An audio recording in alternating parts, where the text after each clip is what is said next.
বিশ্বের ১০০ জন প্রভাবশালীর তালিকায় টাইমস ম্যাগাজিনে এবার নাম প্রকাশ হয়েছে বলিউডের সুন্দর নায়ক রণবীর কাপুরের। সাম্প্রতিক প্রকাশিত নিউ ইয়র্ক টাইমস ম্যাগাজিনে এমনটাই উঠে এসেছে, যেখানে বিশ্বের সকল ক্যাটাগরির মানুষদের নাম প্রকাশ করা হয়। এবার সেখানে আর্টিস্ট তালিকায় ১০০ জনের ভিতরে নাম এসেছে বলিউডের রণবীর কাপুরের। এর আগে ২০২০ সালে প্রকাশিত ১০০ জন খ্যাতিমান আর্টিস্টের নামের ভিতরে টাইমস ম্যাগাজিনে আয়ুষ্মা খুরানার নাম এসেছিল। এবার তিনি রণবীর কাপুরের নাম আসা নিয়ে গণমাধ্যমে এ নিয়ে খোলামেলা কথা বলেছেন। তিনি জানিয়েছেন, যারা নিজের অভিনয় স্কিলকে নিয়ে ভালোবাসেন, নিজের ব্যক্তিগত জীবনকে প্রভাব খাটান না, তারাই আসলে এই পর্যায়ে আসতে পারেন। তিনি মনে করেন রণবীর কাপুর নিজের যোগ্যতায় এমনটা স্থান দখল করেছেন।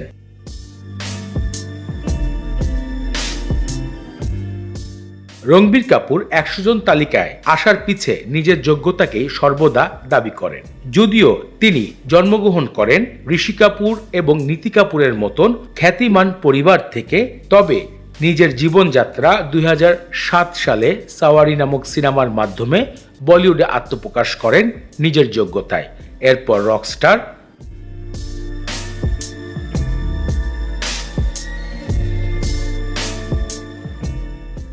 দেওয়ানি, সঞ্জুর মতন দুর্দান্ত সিনেমায় কাজ করেছেন।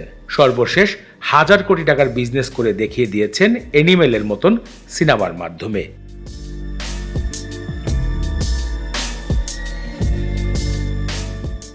পারিবারিক জীবনে আলিয়া ভাটকে বিবাহ করেছেন রণবীর কাপুর এবং তাদের ঘরে একটি কন্যা সন্তানও রয়েছে। বলিউডের রিপোর্ট অনুযায়ী রণবীর কাপুরের মোট সম্পত্তির পরিমাণ ৩৫০ কোটি থেকে ৪০০ কোটি রুপি পর্যন্ত, যা ডলার হিসাবে ৫০ মিলিয়নের কাছাকাছি। তার প্রতিটি সিনেমার জন্য তিনি ৫০ কোটি চার্জ করে থাকেন। সাম্প্রতিক রামায়ণ নামক সিনেমার জন্য কাজ করছেন রণবীর কাপুর, যার পারিশ্রমিক হিসাবে ৭৫ কোটি টাকা এবার নেওয়া হচ্ছে বলে এমনটাই জানা গিয়েছে।